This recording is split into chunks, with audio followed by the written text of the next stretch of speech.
ரொம்ப ரொம்ப பெருமையான மூமெண்ட் இது. ஐ திங்க் ஆஃப்லைனில் முதல் முறையாக கோல்டு வின் பண்ணியிருக்கோம் ஒலிம்பியாடில். ஸோ அதுவும் வெறும் வின் மட்டும் பண்ணல, பட் பயங்கர டாமினன்ட் ஃபேஷனில் வின் பண்ணியிருக்கோம் 4 பாயிண்ட் வித்தியாசத்தில். ஸோ ரொம்ப ரொம்ப பெருமையான மூமெண்ட். இன்னும் எங்களுக்கு இன்னும் சிங்க் ஆகலை அது, பிகாஸ் இப்போ தான் முடிஞ்சிருக்கு. பட் ஒரு நைட் நல்லா தூங்கி எழுந்தப்புறம் ஐ திங்க் இன்னுமே பெட்டராக ஃபீல் ஆகும். ரொம்ப சந்தோஷமாக இருக்குது. போன வாட்டி சென்னை ஒலிம்பியாடில் பிரான்ஸ் வின் பண்ணியிருந்தோம். கோல்டுக்கு ரொம்ப கிட்டக்க இருந்தோம், மென்லேயும் சரி உமென்லேயும் சரி. அன்றைக்கி ரொம்ப அப்செட்டாக இருந்தது. அது வந்து இப்போது கோல்டாக கன்வெர்ட் ஆகிருக்கு. ரொம்ப சந்தோஷமாக இருக்குது. தம்பி இதில் வின் பண்ணியிருக்கிறது, நான் இதில் வின் பண்ணியிருக்கிறது ரொம்ப சந்தோஷம்.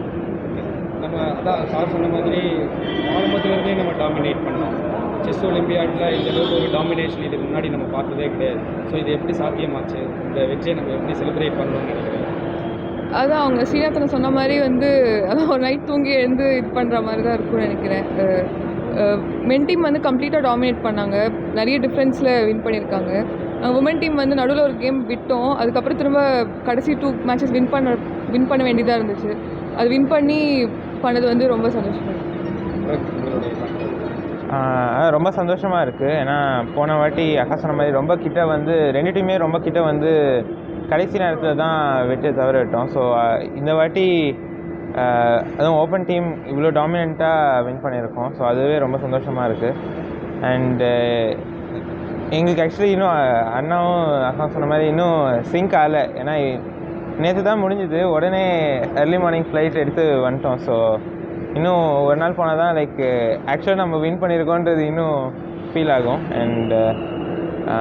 And thanks to all the medias and Velmohan sir and ACF, TNCA, SDAT எல்லாம் இங்கே வந்து இது ஒரு ஸ்பெஷல் மூமெண்ட்டாக இன்னும் கொண்டாடுறதுக்கு ரொம்ப ரொம்ப நன்றி.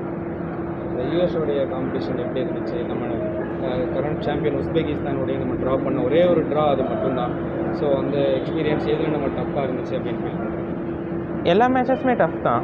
எல்லா டீமுமே அவங்க இது செஸ் ஒலிம்பியாட் தான், எல்லா டீமுமே அவங்க நாட்டுக்காக ஆடணும் போது இன்னும் கொஞ்சம் எக்ஸ்ட்ரா ஸ்பிரிட்டோடு ஆடுவாங்க. அண்ட் அதனால் எல்லா மேட்சஸுமே டஃப்பாக தான் இருந்துச்சு. பட் நீங்கள் சொன்ன மாதிரி உஸ்பெகிஸ்தானோட தான் நம்ம ட்ரா பண்ணியிருந்தோம், ஒரே ஒரு மேட்ச் தான். பட் மற்றபடி எல்லா மேட்சும் வின் பண்ணியிருந்தோம். அண்ட் யூஎஸ் தான் ரொம்ப லைக் அவங்க தான் ஃபர்ஸ்ட் சீடட் டீம். அண்ட் அவங்கள வின் பண்ணதும் ஒரு மாதிரி லைக் கோல்டு கன்ஃபார்ம் பண்ண மாதிரி. ஸோ நம்ம இதுக்கு முன்னாடி ஆன்லைனில் நம்ம ரஷ்யாவோட இதே கோல்டு மெடல் வந்து நம்ம ஷேர் பண்ணியிருக்கோம். ஸோ ஆன்லைன் கோல்டும் ஆஃப்லைன் கோல்டையும் எப்படி நம்ம எடுத்துக்கிறது, எப்படி அதை பார்க்கணும் அப்படின்னு நினைக்கிறேன். இல்லை, 2 கோல்டுமே கண்டிப்பாக வேல்யூபிள் தான். பட் எனக்கு ஆஃப்லைன் கோல்டு வந்து இன்னும் கொஞ்சம் வேல்யூபிளாக ஃபீல் ஆகுது. பிகாஸ் எல்லா விஷயத்துலையுமே ஐ ஃபீல் ஆஃப்லைனில் வந்து நம்ம ஆஃப்லைனில் தான் பழகிருப்போம் எல்லா விஷயமுமே. அண்ட் இந்த ஆஃப்லைன் ஒலிம்பியாடோடைய ட்ரெடிஷன் வந்து வேர்ல்டு வார் 2 முன்னாடியிலேருந்து ஆல்மோஸ்ட் ஒரு ஐ திங்க் 90 இயர்ஸ் மேலே கான்ஸ்டண்ட்டாக நடந்துகிட்டே இருக்குது. இந்த ஒரு ட்ரெடிஷன் இவ்வளோ வருஷம் நடக்கிற ஈவெண்ட்டில் முதல் முறையாக கோல்டு வாங்கினது. ப்ளஸ் அது வந்து நம்ம ரஷ்யா கூட ஷேர் பண்ணி வாங்கினோம். ஃபைனல்ஸ் முழுசாக கூட நடக்க முடியல. பட் இதில் வந்து கிளியராக வாங்கியிருக்கோம், யார் கூட ஷேர் பண்ணாமல்.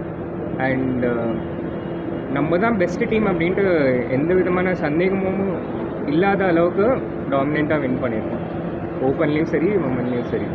ஸோ ஐ திங்க் இதுவரை தான் நம்ம as a team best performance India கொடுத்தது.